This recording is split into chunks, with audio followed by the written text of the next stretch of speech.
Hello everybody, I'm Kate Cast and welcome to another edition of Let's Talk About. Today, let's celebrate Halloween this year by talking about Frankenstein.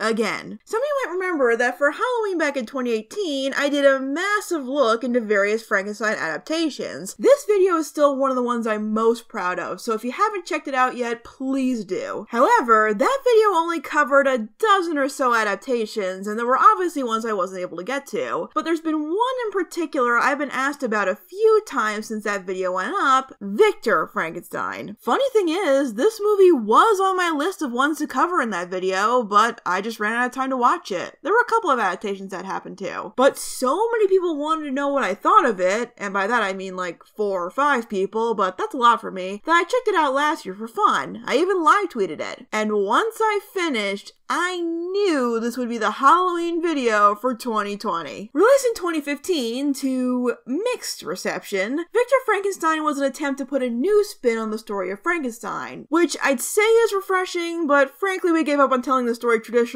a long time ago. Once a hunchback and an outcast, Igor, played by Daniel Radcliffe, comes across a man who sees his potential and intelligence and recruits him to be his assistant for his latest and greatest experiment. That man, who else? Victor Frankenstein, played by James McAvoy. That's the most basic way to put the plot, but trust me, it gets much crazier from there. Yes, despite the title, the big draw for this movie was that the main focus would be on Igor, which actually is a bit of a change of pace. The only other time I can think they've done that was in that one animated movie, maybe? I don't know, I haven't seen it. But it gives us a chance to talk about a strange part of the Frankenstein story, Igor. Eagle-eyed viewers might have noticed that I hardly brought up Igor in the adaptations video. There's a reason for that, and you probably already know this if you have read the original novels, so bear with me here. Like a lot of things related to modern depictions of Frankenstein, Igor was a creation from the Universal movies, but it's still not as simple as that. Igor didn't technically appear until the third Universal film, Son of Frankenstein, played by Bela Lugosi. Frankenstein did have an assistant in the first film that many people mistake for Igor, but this is a completely different character. Oddly, neither of them contain all the characteristics we now associate with Igor, so our idea of this character is sort of a combination of the two, with some other stuff mixed in from other places. But Igor has never developed much beyond being the creepy hunchback assistant limping along going, "Yes, master." Unless it was to make him funny, of course. I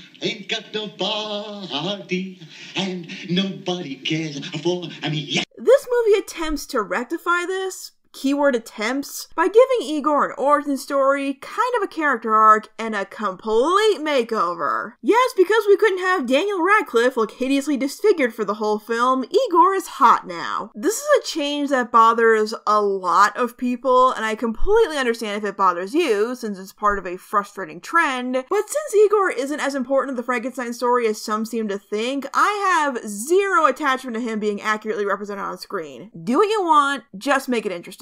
And again, they give a decent attempt, giving Igor an origin story as a carnival freak. Not a bad place to put Hunchback in the 19th century, honestly. It's a perfectly reasonable backstory. Not sure about Igor's vast medical knowledge here, though. I mean, just reading up on a subject out of fascination and then becoming an expert in it, well, at least expert enough to treat the carnies, is fine. That's how most people learn things, but where did he get all these books from? Well, besides that, it's a solid enough beginning, presenting someone with hidden potential that few are willing to acknowledge because of his status and deformity, until Victor comes along, an eccentric, intelligent man who plucks this limping doctor out from a life of woeful dissatisfaction to whisk him away on life or death adventures, and I swear I've seen this before. Anyway, the first 30 minutes of this movie, while a little strange and eccentric, is pretty solid and fun. Like this crazed man's famous creation, this movie has bits and pieces from the Frankenstein legacy sewn into a semi-original narrative. I can't think of another time I've seen a whole movie about the process of creating the creature, though I wouldn't be surprised if it's been done. I like the detail of keeping Victor a student like in the original novel, and I can think of at least 4 other versions where I've seen this overly elaborate steampunk lab equipment, but never on this scale. It's really ridiculous, but I kinda dig it. Though the set pieces can be over-cluttered at times, it can be rather eye-catching as well, giving the actors an interesting environment to work with. And if there is one thing carrying this movie, it's the actors. Daniel Radcliffe and James McAvoy work amazingly well together. In a sea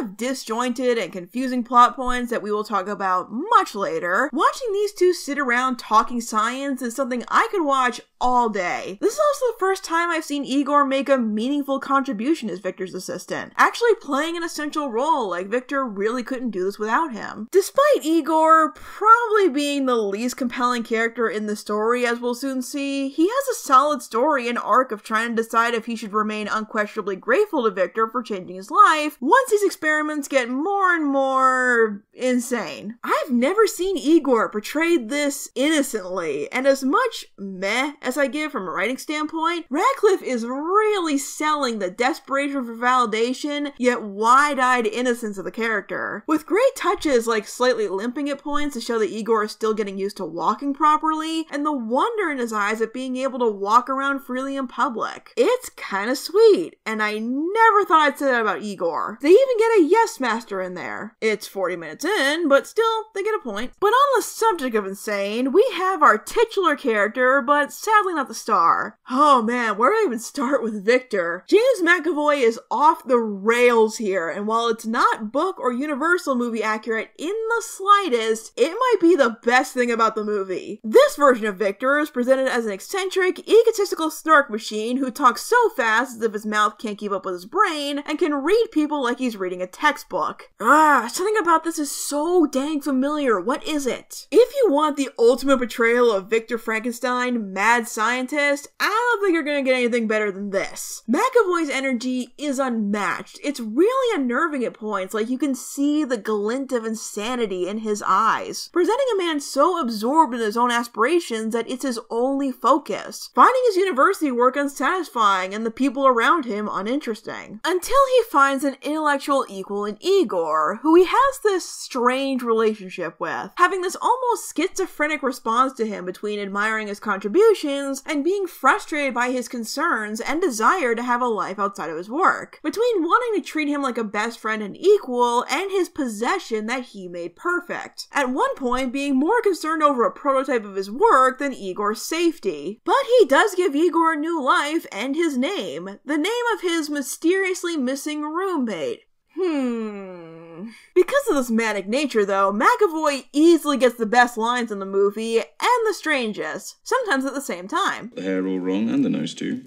Now, I'm new to this criminal life, but I never thought the authorities would attack my vanity. They just can't get my nose right.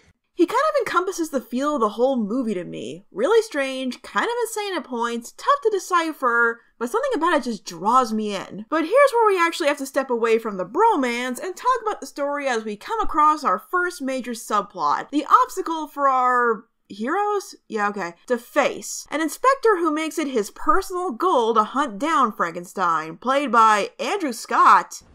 Hi. Alright, now I think I need to get to the point I've been wanting to make with all this feeling familiar. See, this movie was directed by Paul McGuigan, who directed most of the episodes from the first 2 seasons and practically developed the visual style of a show you might have heard of, Sherlock. My, how fitting that I would talk about this film while I'm in the middle of a year-long retrospective for this series, which you can check out at this handy playlist right up there. Please go check it out. Please. Scott wasn't the only Sherlock actor McGuigan pulled from his contacts list either. Louise Brayley, who played Molly Hooper, gets a 20-second cameo, while Victor drunkenly invents artificial insemination. I'm not kidding. We're sucking the fertilized egg up into a funnel, and then we shuck it up your... And Alistair Petrie, who was in the episode The Sign of 3, pops up at one point. Though McGuigan had left the show by that point, so that one might be a coincidence. What do we say about coincidence? The universe is rarely so lazy. Sorry, I'll stop. I mean, I knew McGuigan directed going into this movie, but I didn't think I'd find this many similarities to Sherlock. An average man seeking more fulfillment runs into eccentric genius who literally deduces levels of human anatomy like he has freaking X-ray vision, being hunted down by an obsessed Andrew Scott. The high-energy chase scene, the tracing of human anatomy on screen, which I admit looks pretty cool, but it's really tough not to compare the two, at least for me. A good chunk of this movie gives off the vibe of, I've seen this before. And not just from Frankenstein, or Sherlock. More than one review I found for this movie compared it to the recent Robert Downey Jr. Sherlock Holmes films as well. Empire Online cited that the movie was aiming to do for Victor Frankenstein what Guy Ritchie did for Sherlock Holmes, while giving the movie generally high marks. And while it's a solid take, I'm more inclined to agree with this blurb from Total Film. Everything is too busy, too loud, too determined to do for Frankenstein what Guy Ritchie and Stephen Moffat and Mark Gatiss have done for Sherlock Holmes. It's kind of an unavoidable comparison. You can tell that this movie is trying to reinterpret this classic story with elements that work for a certain other genius. But I question how well it works here. Style-wise, it certainly makes the idea of experimenting on dismembered body parts as disturbing as it probably should be, but how enjoyable it is to watch is going to depend on the viewer. There were definitely parts of this that squicked me out more than most versions of Frankenstein I've seen, including the infamous moment where Victor drains the cyst causing Igor's hump, which I am not going to show you because I don't want to screen cap it. It all kind of feels like it's trying too hard to be creepy and inventive, and while some of it certainly is, and I really admire their dedication to using practical effects, the rest winds up coming off as weird. A true sign that this version of Victor is not his book counterpart is that he didn't fall into a feverish coma at the mere sight of this horrifying robo-chimp. You can name it all you want, it's still an abomination. Though I will say, Gordon provides a solid moment of horror. It's the typical character goes into a dark, quiet room with a monster inside setup, but I thought it was effective. Made me jump a couple of times. But on the whole, the style of the movie and this approach to telling the story feels like it's struggling to find an identity of its own. Rather, it's using elements that have worked for others and trying to inject it into a story loosely connected to Frankenstein. Again, this movie is sort of a Frankenstein monster itself, mashing a bunch of different production pieces together in the hopes that it will create something new. But instead, you've got a bunch of recognizable parts fighting for the audience's attention. But before I get too deep into the movie's struggles, one thing I had to bring up that's not good and not bad, but still important, is Igor's love interest, Lorelei. No, not that one. This Lorelei, played by Jessica Brown Findlay. In the grand scheme of things, I don't know how much she adds. Aside from being a place of support for Igor, you could have cut her and really lost nothing. But I do enjoy her characterization. She worked at the circus with Igor, and he saved her life before he ran off with Victor, both of them reuniting after he's changed so much. But I really like that Lorelei doesn't like Igor now just because he's pretty. She saw his heart and mind when he saved her life, and possibly before, it's not really clear, although there is a deleted scene that shows they were close during their time at the circus, and spends the rest of the movie looking out for him now that he's got a chance to live a fulfilling life. She wants to be a part of that, look out for him when things get tough, and even stands by him and helps during the third act. Again, I don't know how much the movie really needed her, but if she must be here, at least she's not annoying. But like a lot of things in this movie, I feel like it's a story that distracts from something that could have been really interesting, but just comes off as disjointed or unfocused. Because even elements of Frankenstein's legacy are sort of just dropped in for that quick, yep, we remember that too audience kind of moment. It's Alive goes by so quickly it barely registers, and at one point, Victor calls his creation his monster to Igor. Why would he call something he thinks is going to benefit mankind a monster? For brand recognition? But the most egregious reference, and the moment where the movie started to lose me, was this.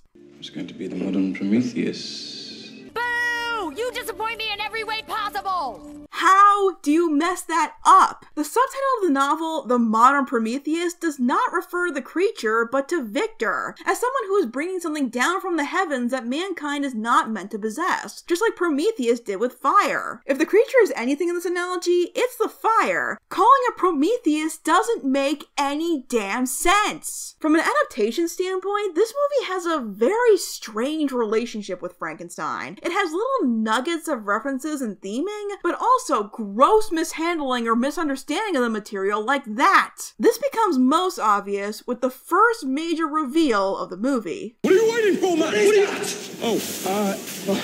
Igor Straussman, meet Igor Straussman. Well, I didn't think the original Igor was going to make it out of this movie alive, but it's nice to know that Victor didn't kill him. That's what I was really concerned about. He just ripped out his eyes to experiment on them and froze them in his basement, which is better, I guess. This reveal really disturbs Igor, as does Victor's insistence to go ahead with their experiment to create a man, even with unethical methods and the police pursuing them. A stalemate that actually broaches an interesting area of Victor Frankenstein as a character. That he has a big dream of infinite life, of bringing loved ones back from the dead while having no respect for the dead himself. Harvesting organs from the bodies of friends to satisfy his own curiosity. How would the loved ones of those he took hearts and kidneys from to carry out his own egotistical aspirations feel about that? You don't see that in most adaptations, and it's an interesting question to raise. Just a shame it doesn't go anywhere. Sure, it's where Igor draws the line after spending the whole movie reluctant about Victor's experiments, but getting pulled back in and entranced by his ambition and his obligation to Victor after giving him a new life. While Victor tries to turn this refusal around in a way that makes him look like the one rejecting Igor. It has a real you can't quit because you're fired kind of vibe to it. But it feels like the movie inches towards an interesting idea, but has other priorities that aren't nearly as compelling. It's kind of amazing how even though this movie gives Igor solid characterization and a backstory, he winds up being the least interesting thing about it. Oh, I'm sorry, the second least interesting thing, since this is the point in the movie where we reveal that the hoity-toity benefactor they had at Victor's school who was going to fund this experiment, who I haven't mentioned until now, is going to take Victor's technology for himself. Dun dun dun.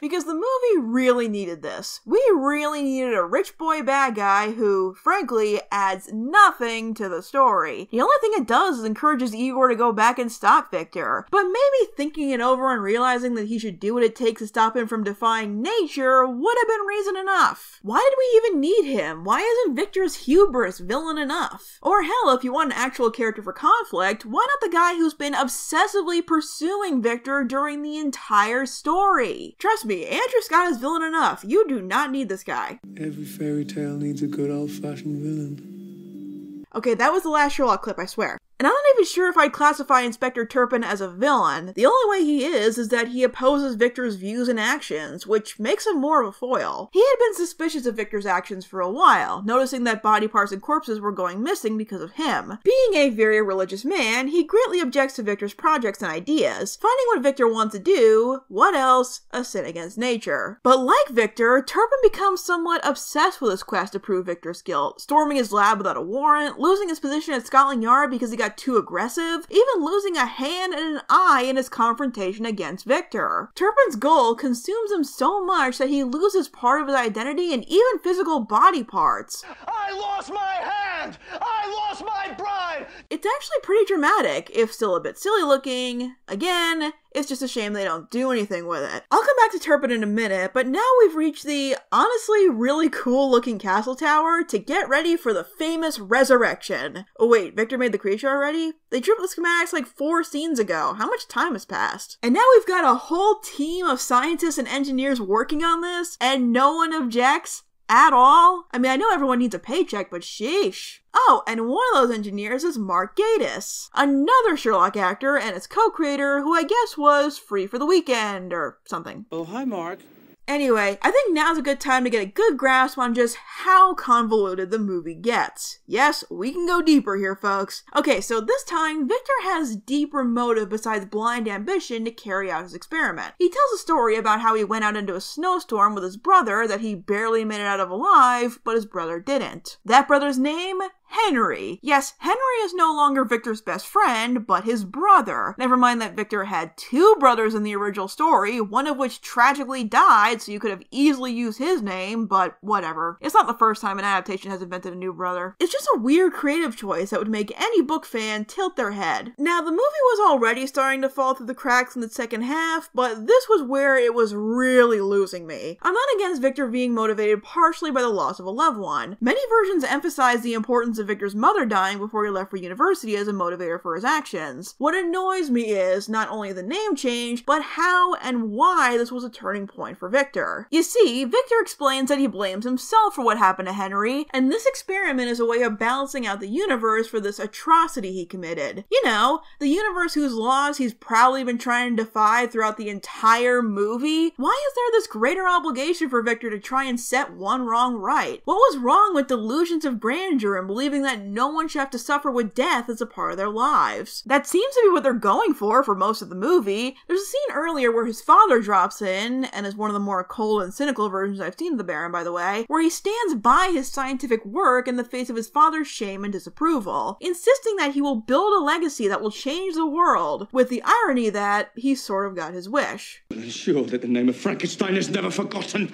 Where did that go? Why the sudden importance of the tragic backstory? It just feels like it's taking a compelling character arc and personal downfall and obsession and hubris that has inspired almost every scientific character in fiction since, and simplifying it far, far too much. In a way that doesn't make a whole lot of sense with what we've seen in the movie up to this point. The funny thing is though, I think this tragic backstory could have been salvaged, and here's where we get back to Turpin. Earlier in the movie, Inspector Turpin mentions that he lost his wife, and that's one of the reasons he finds Frankenstein's experiment so blasphemous. Not just because it conflicts with his own beliefs, but because he doesn't see this as a beautiful, possible future like Victor does, but a distorted sin against nature that he wouldn't want to see someone he loved become. Now, think about this. Think about how these two characters almost become parallels of each other, both having lost loved ones and choosing different ways of coping with it. Turpin choosing to accept it through his trust in God, and Victor choosing to fix it by any means necessary. These two mirror each other so unbelievably well. I think the movie would have been way stronger if it had had this as its main focus. This isn't the first adaptation to have the police on Frankenstein's tail, but I think it's the first one with deeper motivation for it. Watching these two people with conflicting beliefs but similar incidents driving them, leading them both down a path of self-destruction, thinking we can control anyone's actions by justifying it through our own convictions and hubris. Why wasn't this what the movie was about? Igor's story is kind of neat and fleshed out and stuff, but this is actually compelling, and presents the themes of Frankenstein in a new way. Strangely, the scene that has the most intriguing ideas and concepts in the movie is where the movie almost immediately falls apart. Before the resurrection begins, Igor pleads with Victor to stop, trying to play to his desire of wanting to atone for his brother's loss, with Henry's pocket watch symbolizing that. I will say it is kind of odd in a good way to see Igor as the voice of reason here, almost acting as Victor's conscience when he's usually portrayed as a mindless stooge. That's new, and I like it. But just imagine for a second if this conversation happened with Turpin. Imagine if he found the pocket watch during their confrontation at the lab, holding on to it as a symbol of his pursuit. Victor discovering he had it while Turpin charges in ready to blindly destroy the experiment before it commences. Suddenly, Victor's past is revealed, and these two realize that they're not so different, and get to reflect for just a moment on what they've become. Both of them deluding themselves into believing they were standing for a greater purpose, when in reality, it was very personal. They can still have Victor go through with it, but it could also present the theme of what our perceptions of others really is, why people do what they do, and the lengths we're willing to go to for some form of recompense. All themes that are very easy to relate to and convey in a Frankenstein story. But nope, the only callbacks we're willing to have here are ones they keep misusing. Prometheus ascending!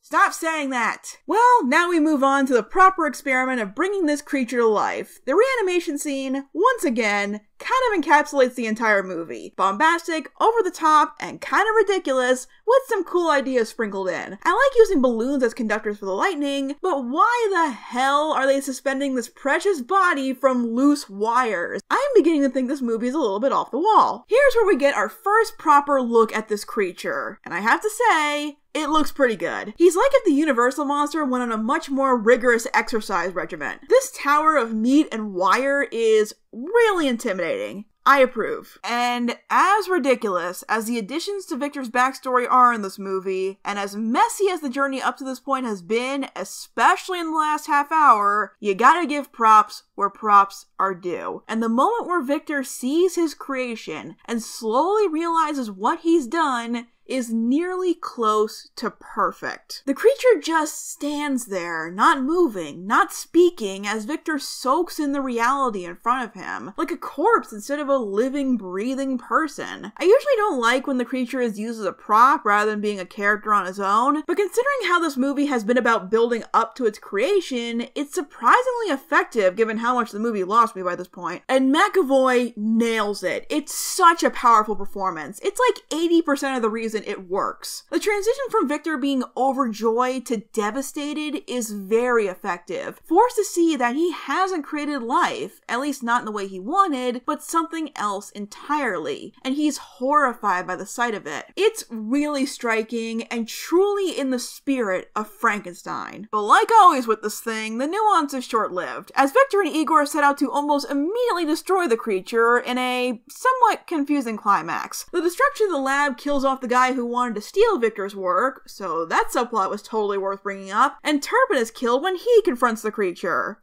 Because, again, totally worth the investment. Since this whole movie was about Victor recruiting Igor to help him create the creature, it does make sense for this to be the big final act, and the spectacle is certainly eye-catching and intense, but even with all that, it felt kind of underwhelming after so much build-up, especially with such a cool creature to work with. It just feels like one more missed opportunity on top of so many others. In the end, Igor gets to put all this behind him and live a fulfilling life with his love, since this is his movie, in case you forgot like I did, and Victor runs off to start again with plans for another experiment because consequences have actions, or whatever. I get the feeling that this happy ending and revelation that Victor really didn't learn anything from this mess was just in case they wanted to make a sequel to this whole endeavor, which I'm sure will be very, very high in demand. Well, overall, even after spending that much time talking about it, I feel like I can sum up my feelings on Victor Frankenstein with a single clip from the movie Knives Out. It makes no damn sense. Compels me, though.